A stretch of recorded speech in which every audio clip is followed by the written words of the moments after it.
गुरुदेव, हमारे जो फिंगरप्रिंट होते हैं या जो बायोमेट्रिक होती है वो किसी से नहीं मिलते हैं, आखिर ऐसा क्यों है गुरुदेव? परमात्मा कभी भी किसी भी तरह की नकल में बिलीव नहीं करते। अगर कोई चीज़ सर्वोच्च सत्ता सृजनात्मकता की कहीं दुनिया में हो सकती है तो परमात्मिक तत्व है। इसलिए बड़े से बड़ी नास्तिक परंपरा को मानने वाले लोगों ने भी ईश्वरीय सत्ता को जरूर स्वीकार किया। ऐसे दुनिया के साइंटिस्ट रहे हों, ऐसे दुनिया के विचारक रहे हों, ऐसे दुनिया के धर्मों को चलाने वाले लोग रहे हों, उनके पूजा पद्धतियों को लेकर के बहुत सारे मतभेद हो सकते हैं, उनके जीवन शैली को लेकर के बहुत मतभेद हो सकते हैं, उनके भोजन पद्धति को लेकर के बहुत सारे विचार विमर्श हो सकते हैं, वैचारिक मतभेद और मतांतर हो सकते हैं, लेकिन एक सर्वमान्य सत्य, एक बिंदु है जहाँ आकर सब टिकते हैं, वो एक ओंकार सतनाम। मतलब एक कोई परम सत्ता को ईश्वर, अल्लाह, गॉड, कुछ भी जो भी नाम उसे आप देना चाहें, देवी देवता या आपकी ताकत या पूरे ब्रह्मांड का संचालक, वो कोई एक शक्ति को तो सब ने माना है। वो शक्ति परम सृजनात्मक है। जैसे ही कोई जीव इस धरती पर आता है उसका एक यूनिकोड डिसाइड होता है, उसकी एक यूनिफॉर्मेशन डिसाइड होती है, उसको स्पेशलाइजेशन के साथ इस धरती पर प्रेषित किया जाता है और उस स्पेशलाइजेशन के अकॉर्डिंग ही उस एक छोटे से कण से जिससे जीवात्मा का विकास होता है। देखिए, सबसे पहले बिंदु है वो सुई की नोक के बराबर का एक बिंदु, और वो विकास पाता पाता उसका एक अंग बनता है, वो हाथ बन जाता है। एक अंग विकसित होता होता आंख बन जाता है, आंख देखने लगती है। एक अंग विकसित होता होता कान बन जाता है, कान सुनने लगता है। एक अंग विकसित होता होता मस्तिष्क बनता है, सारी चीज़ों को संचालित करता है। बिंदु तो एक ही था। तो ऐसा भी होता है ध्यान के पथ पर, ध्यान के साधनाओं में, कि जैसे इसका विस्तीर्णता हुई है वैसे इसका संकुचन भी होता है।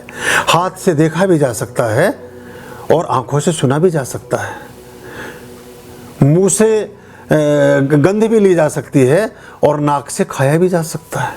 बहुत हैं हिमालयन वैली में बैठे हुए लोग जो सिर्फ प्राणवायु को खाकर ही जिंदा हैं, कहीं कहीं से वर्षों से, वो विपरीत संकुचन की तरफ जाते हैं। अब रहा प्रश्न ये कि फिंगरप्रिंट और हमारी जो, अगर हमारी उंगली किसी एक्सीडेंट में, किसी घटना में अगर कट जाए या अंगूठा कट जाए या कोई भी अंग भंग हो जाए, तो फिर से जब उस पर संरचना होगी मांसपेशियों की, उस पर मांस के ऊतक आएंगे, उस पर नसें विकसित होंगी, तो वही छापा विकसित होगा जो पहले था, नया नहीं हो जाएगा। जो आपको मूल आकृति और पूरे जन्म भर यही रहेगी। अब देखिए कितने प्राचीनतम ढंग से भारत ने सबसे पहले जितने भी हमारे शास्त्र लिखे गए भोजपत्र पर, उसमें जो आचार्यगण थे वो अपना जो आज रजिस्ट्री में करते हैं ना, ये उसमें करते थे, और सिर्फ हाथों के नहीं पैरों के भी लगाते थे। आपको जो अभी इसका मतलब अभी हम पैरों तक नहीं पहुँचे हैं, हो सकता है आने वाले समय में पैरों की कुछ और विशेषताएं हों कि पैरों के भी छापे हमें लेने पड़ जाएं और उसको भी हम इस तरह से लेकर चलें। हस्त रेखाओं का ज्ञान ही सामुद्रिक में और मुखाकृति में और बाकी चीज़ों में नहीं होता। जब ज्योतिष का विश्लेषण करने वाले महान अन्वेषी रहे हैं, महान ऋषि रहे हैं, वो कई बार पैरों को भी देखते हैं। और पैरों में जो सामुद्रिक में, जैसे किसी की पैरों की उंगलियों की बनावट, अंगूठे से लंबी उंगली का हो जाना। अभी देखिए आर्मी तो कहते हैं, हम तो विज्ञान को मानते हैं, सब मानते हैं, तो आप जिसके पैर में कर्व नहीं है उसे क्यों नहीं भर्ती करते? किसी आर्मी की तीनों विंग में, वायुसेना, थल सेना, जल सेना, इन तीनों विंग्स में उस व्यक्ति को नहीं रखा जाता जिसके पैर का पंजा होता है ना, उस पंजे में बीच में एक कर्व ना हो, एक गैप ना हो। अगर फ्लैट पंजा होगा तो उसको नहीं रखते। क्यों नहीं रखते भैया? आप आदमी है, वो तो ठीक काम कर लेगा, क्या दिक्कत है? वो उनके अकॉर्डिंग कुछ ना कुछ उसके शरीर के अवयवों में दोष रहेगा, क्योंकि उसकी मुखाकृति, उसकी वास्तुकृति, उसके शरीर की बनावट पूर्ण रूपेण नहीं है, कहीं कमी रह गई है। वो ब्रिज नहीं बना छोटा सा, जो जिसमें हमारा पूरा शरीर का बैलेंस बनता है। और अगर हम वैसे देखें, मोटे तौर पर देखें, तो जितने पिलर हैं वो तो समतल होते हैं। अगर कोई खंबा खड़ा करेंगे तो उसमें कर्व थोड़ी करेंगे हम, जबकि कर्व अगर कर देंगे तो खंबा कमज़ोर हो जाएगा। लेकिन हमारे जो खंबे जिस पर हम 100 किलो, 150 किलो, 50 किलो, 70 किलो, 100 साल तक चलते हैं, इन खंभों में कर्व होने के बाद भी हम बराबर चलते हैं। तो ये जो RNA DNA की बात थी, बायोमेट्रिक्स की बात थी, अभी दुनिया ने, पश्चिम ने भी स्वीकारा, सारे वीज़ाज में इसको लगाने लगे हैं, सब चीज़ों में लगाने लगे हैं। ये गर्भ की संरचना के प्रतीक होते हैं। कोई भी स्त्री, कोई भी पुरुष सदा सर्वदा एक जैसी वैचारिक प्रकल्प में नहीं होता।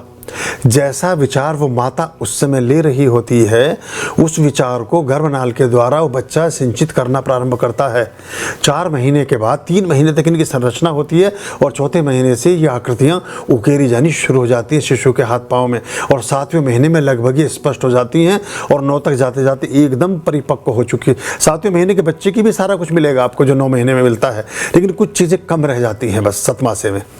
कुछ चीज़ें वो स्पेसिफिक ढंग से कुछ चीज़ों की बात होती है, कहीं उसको स्किन से रिलेटेड कुछ सेंसिटिव होगा, ब्रेन, ऐसी चीज़ें चलेंगी, लेकिन 7वें महीने में पूर्ण रेखाएं बन चुकी होती हैं क्योंकि 7 चक्र हमारे काम करना प्रारंभ कर चुके होते हैं।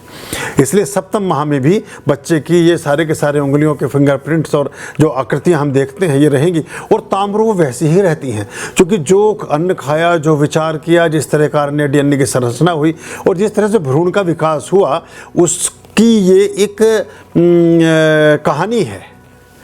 ऐसा समझिए कि जैसे एक पेड़ है, उस पेड़ की लकड़ी जो है, उस लकड़ी से जो फर्नीचर बनता है, उस फर्नीचर का जो ब्यूटिफिकेशन है, उस फर्नीचर का जो सौंदर्यीकरण है, आप जानते हैं क्यों है? उसके जो वर्तुल्स हैं, उसके जो वो, आपने देखा कभी कोई लकड़ी की कोई चीज़ है, उस लकड़ी की चीज़ में एक कुछ रेखाएं होती हैं, किसी में सघन, किसी में घनी, किसी में दीर्घ, किसी में विस्तीर्ण, किसी में सूक्ष्म।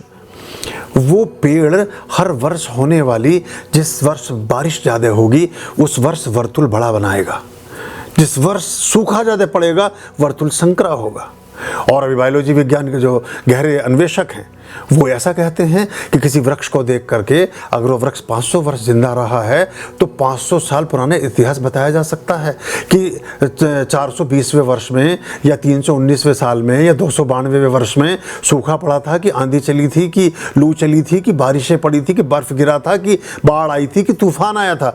ये पेड़ तक अपने अंदर संग्रहीभूत किए हुए है उस चीज़ को, जिसकी जो खाके हम देखते हैं वो फर्नीचर में, टीक तो की ब्यूटी तो उसी से बनती है। जो हम सागौन के फर्नीचर सबसे महंगा है क्योंकि उसमें सबसे दीर्घ होते हैं, वो सबसे सूक्ष्म और स्पष्ट होते हैं, और प्राय हर वृक्ष में होते हैं। जब आप उसको काटेंगे तो उसमें कुछ रेखाएं देखेंगे आप। वो हर वर्ष का एक इतिहास रख रहा है अपने पास, वही बही खाता बना रहा है पेड़ बैठा बैठा कि इस वर्ष मैंने ये देखा, इस वर्ष इतने धूप पड़ी, इस वर्ष इतनी आंधी चली, इस वर्ष इतना सूखा पड़ा, इस वर्ष इतनी बारिशें हुई, ऐसा पतझड़ आया, ऐसा कुछ हुआ। वो सब लिख रहा है प्राकृतिक ढंग से, और जो पढ़ने वाले हैं फिर उसको पढ़ सकते हैं। ऐसे ही हमारे इन हाथों में, इन चक्रों में, इन आकृतियों में बहुत कुछ लिखा हुआ है। जो भैया तुम मुझे कर लेने दो काम, ये बीच में कहते हैं हमसे कोई मदद ले लो, ये कंप्यूटर की टेक्नोलॉजी कि कहाँ से इसने पकड़ा? नहीं, वो कह रहा है मैं आपकी बात सुन के खुश हूँ। अच्छा, खुश हुआ है तो ये बताओ, मशीन को भी मज़ा आ रहा है इस बात में, मतलब ये बता रहा है मैकबुक हमारा कि मुझे ये बात अच्छी लगी। बात ही अच्छी है तो लगेगी ही लगेगी अच्छी। तो उसमें जो है ये हमारे हाथों में जो इनमें आप देखेंगे कि इसमें बहुत सारे निशान होते हैं। और एक सामान्य रूप से एक चीज़ बताता हूँ मैं, अगर किसी भी व्यक्ति की जैसे 3 रेखाएं मुख्य होती हैं हाथ में, भाग्य रेखा, जीवन रेखा और मस्तिष्क रेखा। अगर मस्तिष्क रेखा और हृदय रेखा के बीच में, या मस्तिष्क रेखा और हृदय रेखा के बाहर भी अगर कहीं क्रॉस के निशान हैं तो व्यक्ति सिकंदर होता है, अप्रत्याशित सफलता प्राप्त करता है। लाखों लोगों में से किसी एक आदमी के हाथ में मिलेंगे आपको, वो सितारे होते हैं, ऐसे शंख हैं, पद्म हैं, त्रिशूल हैं, बहुत तरह के नाग हैं, ये सब आकृतियां हमारे हाथों में, सीपी हैं, है ना, बहुत दिए हैं, त्रिकोण हैं, चतुष्कोण हैं, पंचकोण हैं, नाग की लहरियां हैं, बहुत तरह के चिमटे, ये मतलब जितने पदार्थ हैं। ये असल बात तो ये है कि बहुत चीज़ें तो बनाई आदमी ने अपने हाथ को देख करके ही है सिर्फ। जब उसने हाथों को गौर से देखा तो देखने के बाद उसे लगा कि ये स्वास्तिक का निशान क्यों है यहाँ गुरु के पर्वत पर, तो इसका मतलब गुरु का स्वास्तिक से कोई मतलब है क्या, स्वास्तिक भी शुद्ध कैसे बनाते इस पर भी कभी बात करेंगे। तो वहाँ से फिर गुरुता का स्वास्तिक और ओम, ये सारे चिन्ह हमारे हाथों में उस तरह से रहते हैं। तो एक छोटी सी मैंने बात बताई कि किसी भी आदमी के बारे में अगर उसके मस्तिष्क रेखा और हृदय रेखा के बीच में आपको 2-3 जिसे देखना आपको लगेगा कि कट के निशान ऐसे काट देते ना, कि जैसे अगर 2-3 निशान है तो वो व्यक्ति अपने पूरे कुल कुटुंब, पूरी दुनिया में अप्रत्याशित सफलता को प्राप्त होता है। ये एक सूक्ष्म बात है, वैसे 1000 सूत्र हैं पर एक छोटे से सूत्र की मैंने बात की इसलिए कि ये जो आकृति की आप बात कर रहे थे, किसी भी आदमी को आप आंख देख बंद करके बता सकते हैं कि ये ऐसा होगा, और देखेंगे उसका जीवन अति भाग्यशाली होता है ऐसा आदमी। तो ये ऐसे चलता है। तो हमारा जो पूरा जीवन है उसका लेखा जोखा है ये सारा, और आने वाले भविष्य में शायद इससे पता चल सकेगा, जैसे गर्भनाल से पता चलता है हमारी शायद इन आकृतियों में हमारे स्वास्थ्य के, हमारी उम्र के, हमारे भाग्य के तो अभी भी हैं, खैर चिन्ह भाग्य के तो चिन्ह सामान्य रूप से ये देखते ही हम, हाथ देखने वाले सब बताते ही हैं, लेकिन और भी चीज़ों को इनसे शायद बताया जा सकेगा कि शायद जितनी हम यात्राएं करते हैं, शायद जितने हम, अगर एक जो आई वॉच आती है आप कितने कदम चले, अगर जरा सी मशीन बता रही है तो ये कहीं लेखा जोखा शरीर भी रख रहा है कि अब कितना तो आदमी पैदल चला, कितनी बार उसने क्रोध किया, कितनी बार उसने प्रेम किया, कितनी बार उसके मन में लोभ पैदा हुआ, कितनी बार उसके मन में भय पैदा हुआ, कितनी बार उसमें साहस का संचार हुआ, कितनी बार वो स्वार्थी बना, कितनी बार वो हिंसक बना, कितनी बार उसने खुद को मारने की सोची और कितनी बार उसने दूसरों को मारने की सोची। ये सारा लेखा जोखा हमारा शरीर रखता जाता है, जो हमारे मन मस्तिष्क में उठने वाले सारे संवेग किसी न किसी बिंदु पर संग्रीभूत होते जाते हैं। खुश रहिए। अभयाम भज रे चित संततम